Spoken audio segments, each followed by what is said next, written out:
Hi, my name is Jennifer Cox, and I'm here today at this homeless shelter to present to you the ethical and policy factors in care coordination and why it's important to you. I am currently an NICU nurse, but I've worked in pediatric nursing for 6 years prior. And this presentation is geared towards helping you to understand what care coordination can do for you. First of all, nursing starts with a code of ethics, and as care coordinators, which all nurses really do pay some aspect to, we all have ethics that we follow and that govern our policies. The first is autonomy, and this is the patient's right to make decisions regarding their own healthcare. We don't want to be imposing upon our own wishes. When it comes to patients, they need to be able to decide what they would like for themselves. Beneficence is using compassion as a guidance, and nurses act for the good and welfare of others. We're not trying to create issues, we want to help issues. For justice, nurses must be fair with all decisions, and nursing care provided regardless of personal bias. We want to make sure that we're providing nursing care regardless of our own views. We need to put our own views aside a lot of times and do what's best for each person. And last, non-maleficence, nurses must act in a manner. The first does no harm.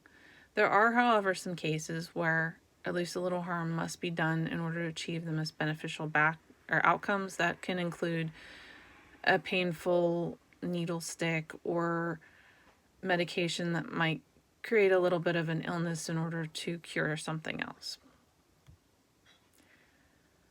So with the Nursing Code of Ethics and Care Coordination, we're trying to create a deliberate organization of patient care. We want to make a plan that's going to incorporate all of the patient's health needs, and that can include shelter in your aspect because we're trying to make the best possible outcome for these people.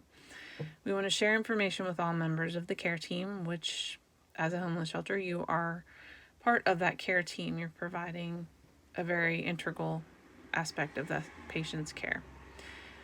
We also want to provide improved patient outcomes and make so that at the other end of the issue that they're facing, they come out better.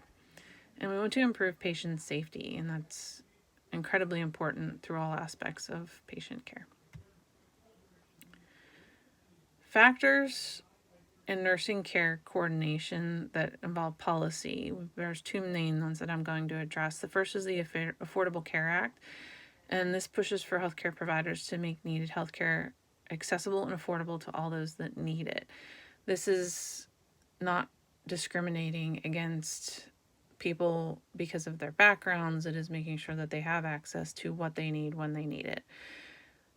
Care coordination allows for the reduction of repetitive services. So if you have a PCP who's ordered a test or some type of investigation, and then you have a specialist that ordered the same thing, care coordinators are going to be able to take a look at that and say, hold on a second, you're going to be billed twice for this, you're going to get two things done, there's no point to that, we're going to do one, and you can both have the results. Care coordination also allows for reductions of services or repetitive services amongst caregivers. So if you have two different doctors addressing the same thing, it's probably better that one will address it and report back to the PCP. Care coordination facilitates communication with all healthcare team members. We're going to be your hub. We're going to be that cog in the middle of the clock that's going to let all the other gears know what's going on. Policy factors in nursing care coordination. Part 2, the IMPACT Act. This is an act specifically directed towards Medicare and is very important, Medicaid and Medicare really, with aspects to this population.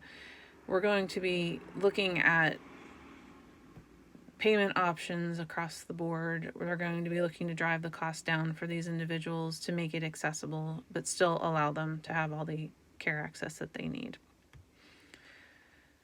So we're the piece of the puzzle in the middle that helps all these other little team members get together.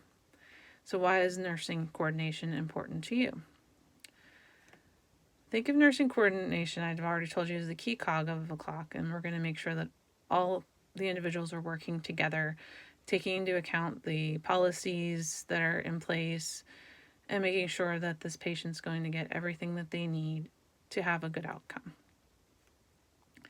Another key aspect and benefit to having a nurse coordinator involved is that we are trained in cultural and belief considerations. So we know that each patient brings with them a set of cultural backgrounds and a belief system.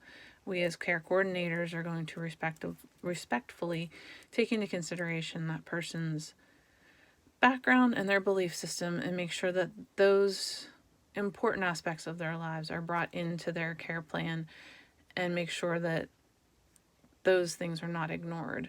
We also are able to coach other members of the team in how to respectably address differences that may be out there. So that is the presentation on how care coordinators can benefit you. I do have some references listed in the slides if you can go back and see. They were quite helpful in giving me some insight onto how care coordinators can help in a setting such as this homeless shelter. Hope you have a nice day. Bye.